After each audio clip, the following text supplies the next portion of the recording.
At this time, to begin our service, we're going to offer a blessing to show that the fabric of our lives has forever been changed. And so I'm going to ask Marilyn's children to please rise at this time. Baruch atah Adonai Eloheinu melech haolam, dayan ha'emet.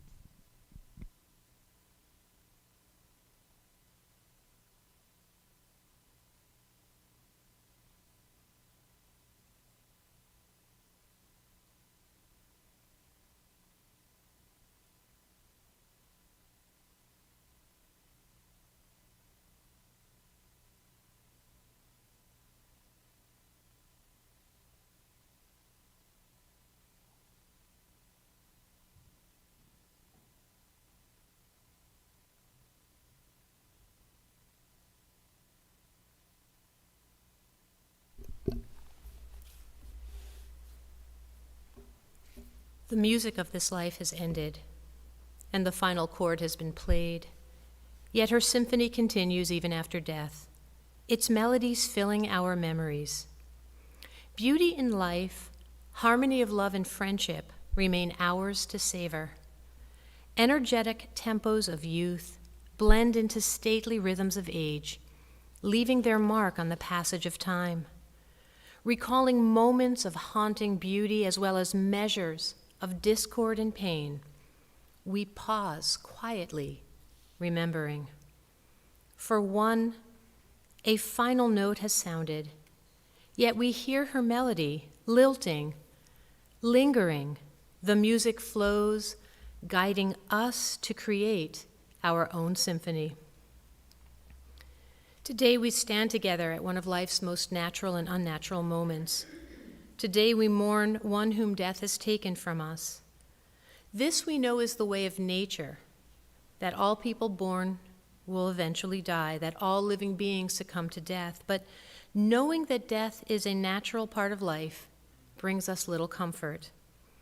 In Judaism, we appreciate that our ancestors understood this and recognized death's reality, that death is the end of all that lives. And so throughout the ancient texts of Judaism, our ancestors spoke of death and how we confront it and struggle with it in many different ways. They did not shy away from it, or its reality, or its impact upon all of us. The book of Job says that Job said, Adonai natan va'Adonai lakach, yehi shem Adonai mevorach, God has given, God has taken away, blessed be the name of God. It is written in Ecclesiastes, to everything there is a season, a time for every purpose under heaven, a time to plant and a time to uproot, a time to kill and a time to heal, a time to pull down and a time to build up, a time to weep and a time to laugh, a time to mourn and a time to dance, a time to scatter stones and a time to gather them up, a time to embrace and a time to let go, a time to be born and a time to die. The book of Proverbs contains the passage, Eshet Chayil, a woman of valor.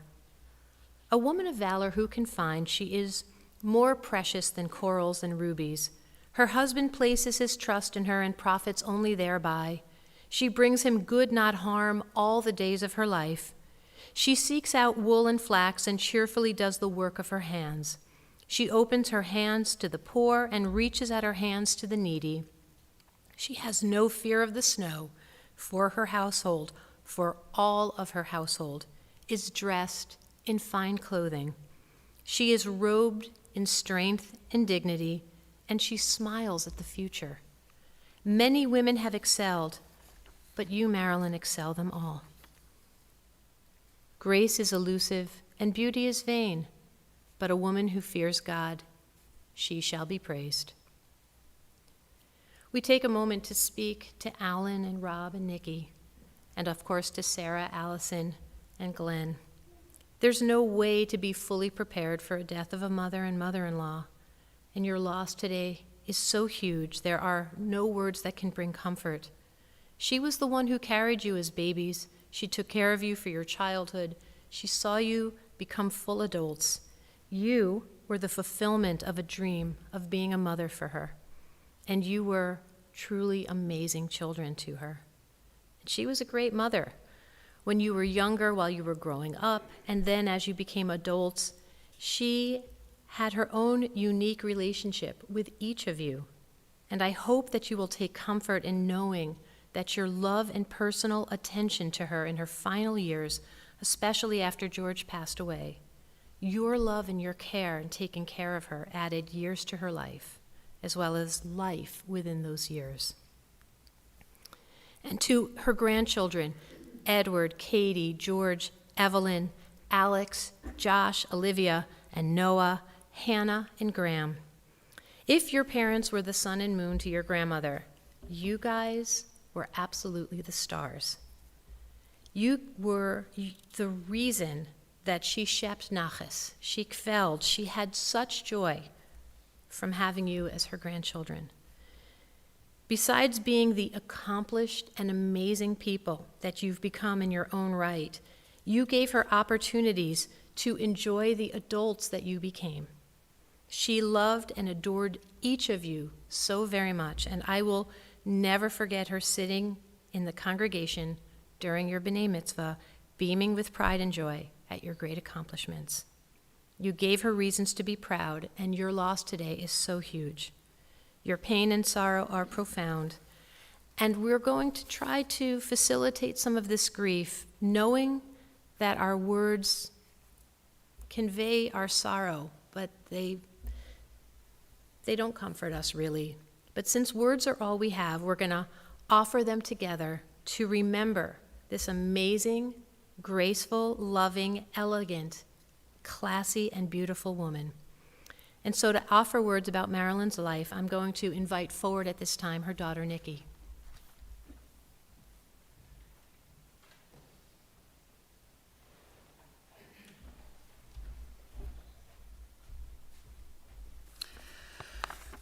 Thanks, everyone, for coming.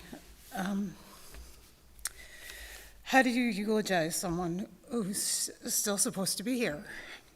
It's been 7 weeks since Mom passed away unexpectedly, and it still doesn't feel real.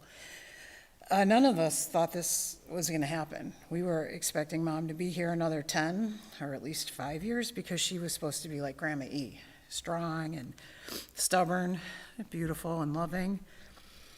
But we're here today supposed to celebrate the life of a woman who was one of my first best friends, my role model, my coworker, my so much more. It's been so long since I've spoken to her. I don't think I've ever gone this long in my life without speaking to Mom, unless you count the time before I could speak. But once I learned to talk, I'm pretty sure we talked every day, except for maybe a time in college. So I guess technically I still talk to Mom, but I can only imagine her answers now. As I've spent time recently pouring through photo albums to create a video and the photo boards that are outside, I've been reminded of what a full and happy life my mother had, filled with travel and parties and celebrations and love. And I'm so grateful for that, and grateful for the many lessons that she was able to share with me and teach me and demonstrate to me, most importantly about how to have a happy marriage. My father loved my mother so much and would have done anything for her, and she adored him. I can remember having many conversations with Mom about when will the right person come along for me, and her talking to me about the value of just waiting for the right person, and I'm beyond grateful that I did. She told me the right guy would come along, and as usual, she was right. When we were working together at the store, she told me how important it was that you can attract more flies with honey than vinegar when you're working with vendors and customers. And again, as usual, she was right. She had a shit ton of more life experience, and there was so much for me to learn from her, watching her talk to patients and customers and how she handled them. That was a lesson every day. My mom was my coworker and my partner. She came out of retirement to work every day, having not worked for decades, to help us. So I wasn't the only one at the front desk at the store when it opened. She had Wednesdays off, so Dad would come over from the office because that was the day he didn't see patients. It was sort of a joke. That was as far as the umbilical cord could stretch because I wasn't just attached to her, I was pretty attached to him too. And her commitment was only supposed to be for 1 year, but then when Rob opened a second store in Hinsdale, she continued to work every day because it was important to our family and she was devoted to our family. You know, she loved her family most of all, and she was so proud of each one of us. Each one of her children and her grandchildren meant the world to her. Mom and I traveled a lot, not just for the store, but we took this incredible trip to Italy, and she was really a good sport. So those of you who know my mom, she, like you mentioned, she was very elegant and very composed. But I took a little stuffed animal on the trip because Hannah had slipped one of her Snoopies into the suitcase with me, that we called him AC. It's a little Snoopy with the flying ace gear. So we kind of turned him into almost like a flat Stanley. So we took pictures of him everywhere. But here's my mom, like in her 6-foot elegance, holding this little stuffed animal, posing with everyone we met in Italy, like the guy at the Murano glass factory, waiters at the restaurants. And, you know, here she is, like posing with the little stuffed animal and all these strangers we met in Italy for AC's adventure. So she was a good sport like that. Mom also wanted to take me and all her granddaughters to Israel to travel, but we could never get the timing right.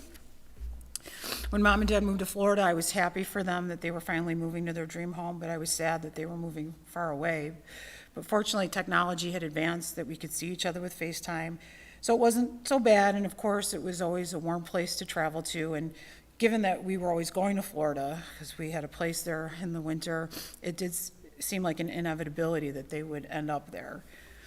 So I'll just close with one of the favorite stories about my mom, and I guess about her parenting, was when I was a little girl. Back to Snoopy, I guess it always comes back to Snoopy. I carried my Snoopy with me everywhere. And it's not a surprise for those of you who know that I'm a Snoopy freak. I was probably about 5 or 6, and I would carry him around in my arm. I'm like crooking my arm like this, so his head was kind of over my elbow. And we had been running around all day shopping and doing errands, whatever, and we ended up at a doctor's office because Mom had an appointment there, and while we're in the waiting room, Snoopy's head fell off. And I had a meltdown, as you can imagine. And so quick thinking, Mom grabbed the 2 parts of Snoopy and went to the doctor, I think with a wink in her eye, and said, can you do some surgery or whatever and fix him up? And the doctor played along, and you know, she kind of had to drag me out of there, take me home, but she said, don't worry, the doctor will call when he's all better. And so I remember being in our kitchen in Lincolnwood later, and Mom said, oh, the doctor's on the phone, it's Snoopy, he's all better, he wants to come home, and I'll go pick him up. So she left the house, and I remember she came back, and there was Snoopy. He was all better, and he was very clean. He was all white again and clean, and, you know, she's like, well, they gave him a bath while he was at the hospital, and I was like, okay, and I didn't, you know, and I totally bought it, and I was none the wiser, and I was just elated he came through surgery looking brand new, and so, you know, it's like, I was pretty happy. So this is very strange and surreal, and I still think she's like on a cruise somewhere, you know, that I haven't talked to her for so long. So this is very difficult to comprehend, and I just keep trying to tell myself that if there is a somewhere beyond this life, at least she's together again with my dad and her parents and her brother. And so maybe that can bring me some comfort. And of course, the comfort of knowing that she truly had a life well lived, a very happy marriage, a loving family, and good friendships.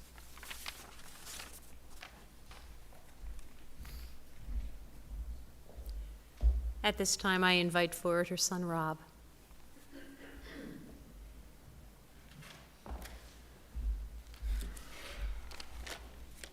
Well, I feel like I need to edit this a little bit because, Nick, you're going to hear some recurring themes that occurred. But thank you, everybody, for coming to what is really, I think, a very unorthodox chain of events since Mom passed. But it's appropriate that we're at a Reformed synagogue then, right? Non-Orthodox. So sitting up front, you know, at Temple, meant a bar mitzvah or a wedding or a funeral. 2 out of 3 is a lot more fun than the third one here, but the last time I was up on the bema here, Mom was over here. Sorry. And a rabbi was passing the Torah from generation to generation.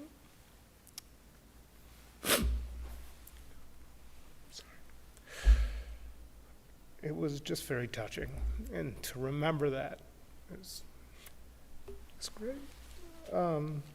So it's really difficult to imagine anyone looking forward to eulogizing a loved one. As Nikki said, I agree, it still does not feel real. This is definitely the longest I haven't talked to Mom in my life, and each day will set a new record. Generally one's parents are bigger than life, and you expect them to, live forever, and it turns out not the case. They're mortal. She was trained as a teacher, and she only worked as a teacher for a little while. In relative to an entire career. And when she retired from teaching, I don't think she realized she was going to continue to be a teacher, not only to me, but my siblings, Alan and Nikki.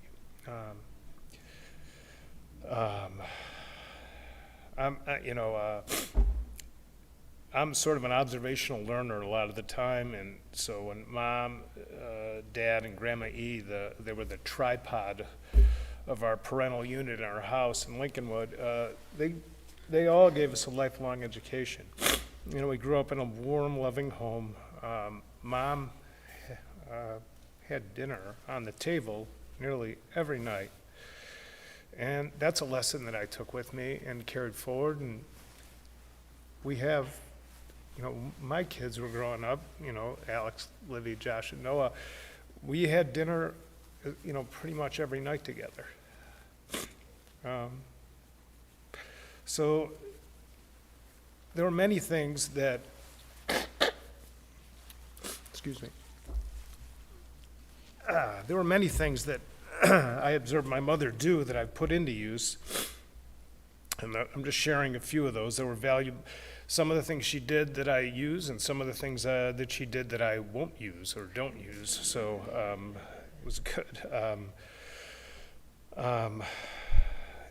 Education was super important to my mom.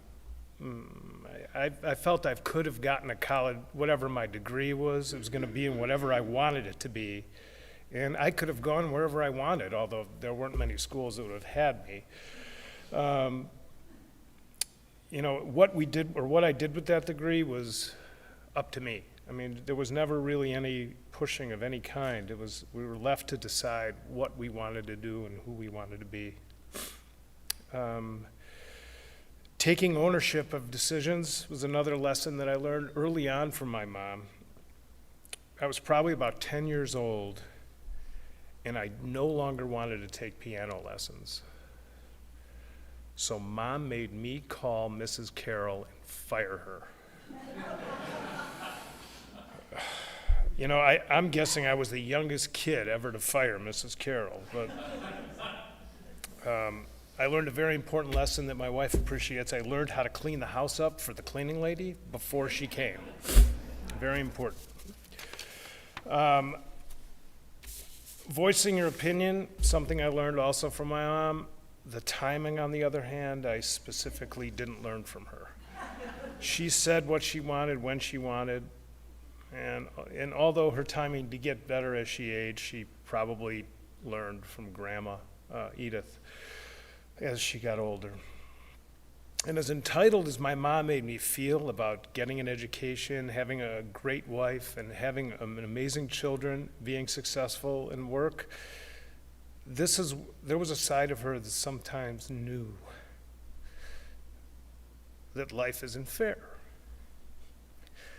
And that's where she often said quintessential phrase, "It is what it is." And I can hear her now with her unforeseen and surprising death, it is what it is. And I'm going to miss her,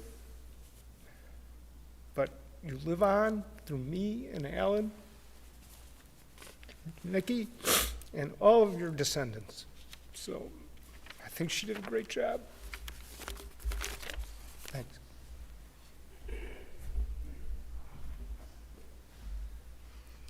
Finally, I invite forward her son, Alan.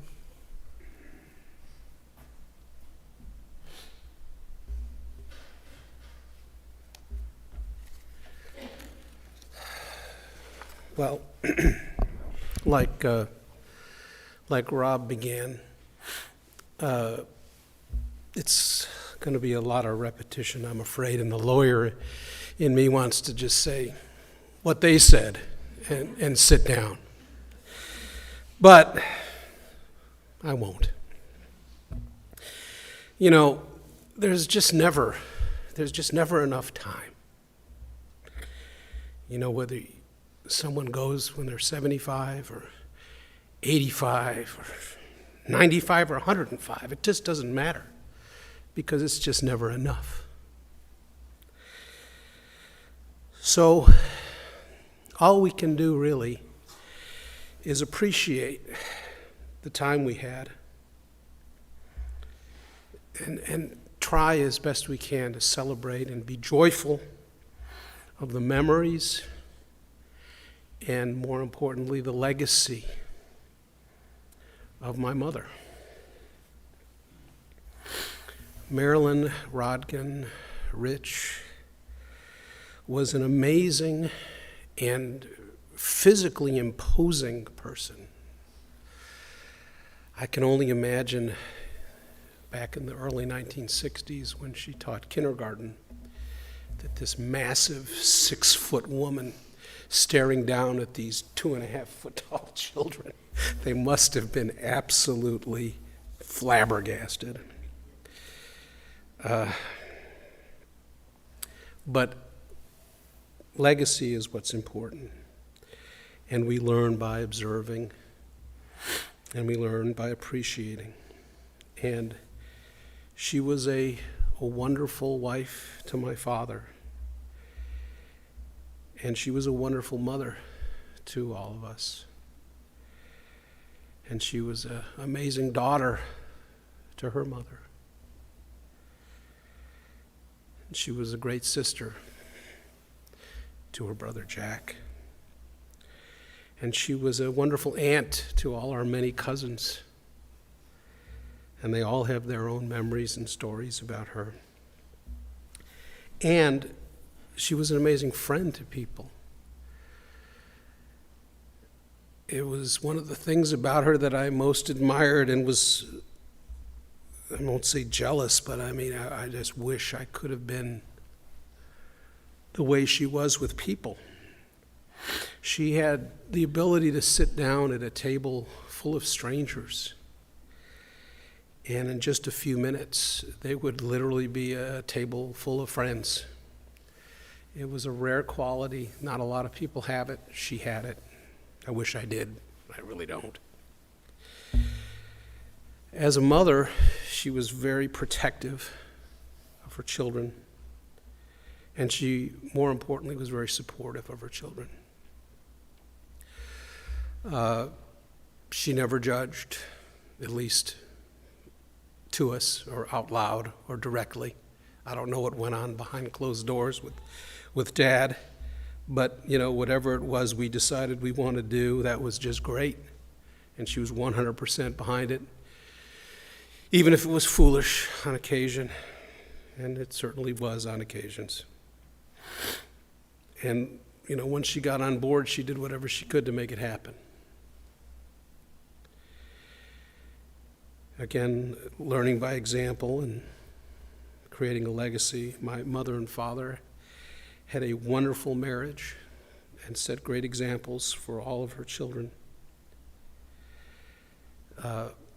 She had a fantastic life with my father. They literally traveled the world together and had a close and active network of friends, lots and lots of friends. And they were constantly doing things together, and it was just a wonderful life. And we should have all been so fortunate as to have a life like that. You know, she was a fantastic grandmother. She loved her grandchildren, and they loved her.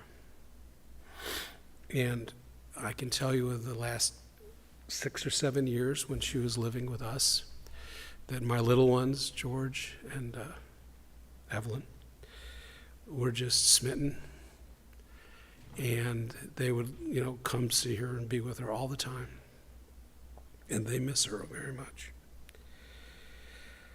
She was a soft place to land for all of us, children and grandchildren, but especially her grandchildren. And that's appropriate. I can just say that, in the words that we sometimes hear on Yom Kippur, my mother was certainly inscribed in the book of a life well lived. So we'll miss her very much. Thank you.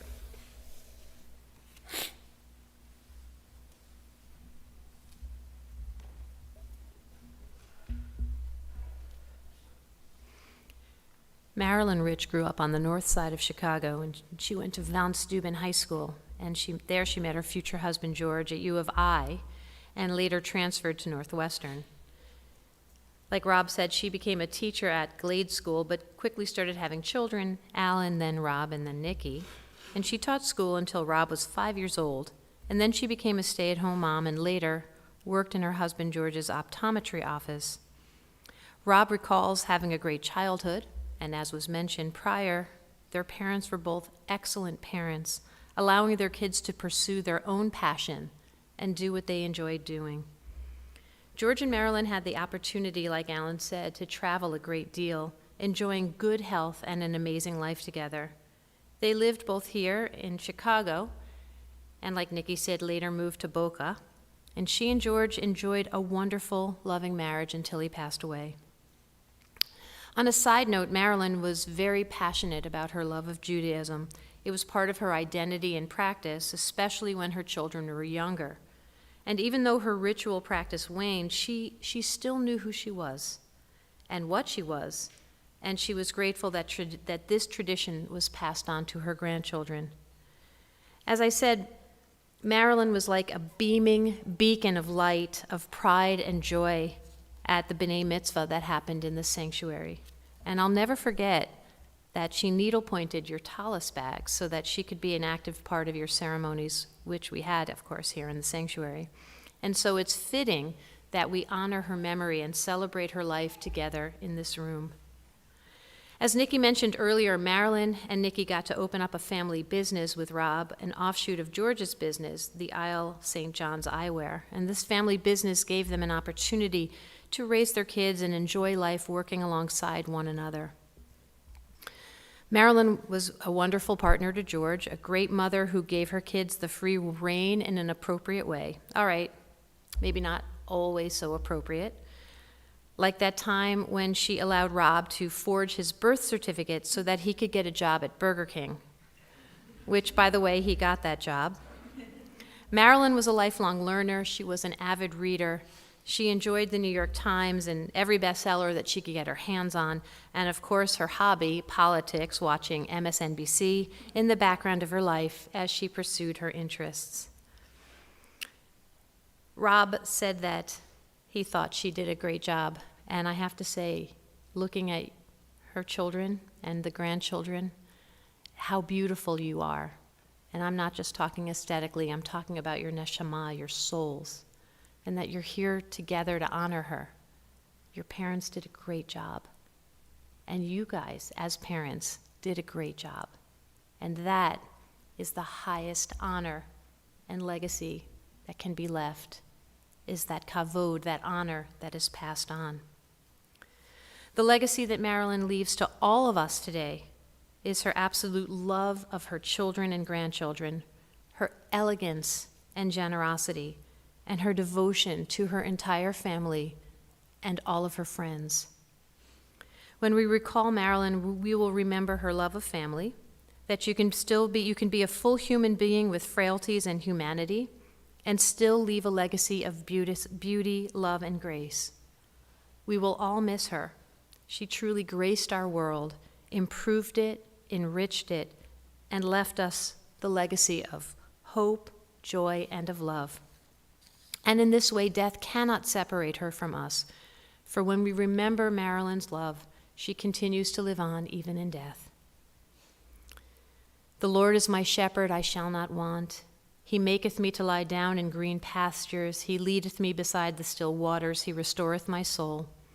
He leadeth me in the paths of righteousness for his name's sake. Yea, though I walk through the valley of the shadow of death, I will fear no evil, for thou art with me. Thy rod and thy staff, they comfort me. Thou preparest a table before me in the presence of mine enemies. Thou anointest my head with oil, my cup runneth over.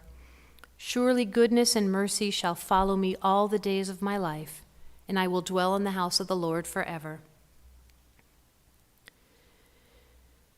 Our job going forward is to share our memories of Marilyn and the legacy that she leaves to all of us. So we continue sharing stories, and that's how Marilyn continues to live on. For when we tell a story about her and what she taught us, or something funny that she said or did, death cannot separate her from us. For when we remember Marilyn, she continues to live on, even in death. So our job at the luncheon in a little bit is to talk to her children and grandchildren and share with them any memories that you might have. It is very appropriate. That's what we do during the Shiva. So I'm going to ask you now, if you are able to do so comfortably, to please rise for El Ma'ale Rachamim. El Ma'ale Rachamim, Shochen Bamrumim, Hamitzei Mechuna Nechona, Tachat Kanfei Hashchina, Im Kedoshim, Utahorim, Kizor Harakia, Mazhirim. Et Nishmat Miriam bat Yerachmiel ve'eta, Shahalach la'olama, Ba'al harachamim yastireha beseter knafav le'olamim, Vayitzror bitzror hachayim et mishmata, Adonai hu nachalata, v'tanuach b'shalom al mishkava, v'nomar Amen. Compassionate God, eternal Spirit of the universe, grant perfect rest in your sheltering presence to Marilyn Rodkin Rich, who has entered eternity. O God of mercy, let her find refuge in your eternal presence, and let her soul be bound up in the bond of everlasting life. God is her inheritance. May she rest in peace, and let us say together, Amen.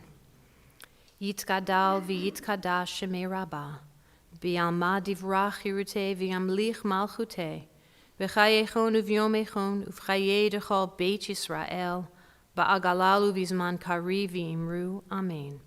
Yehi shmei Rabbah mevorach leolam ulmei almaya.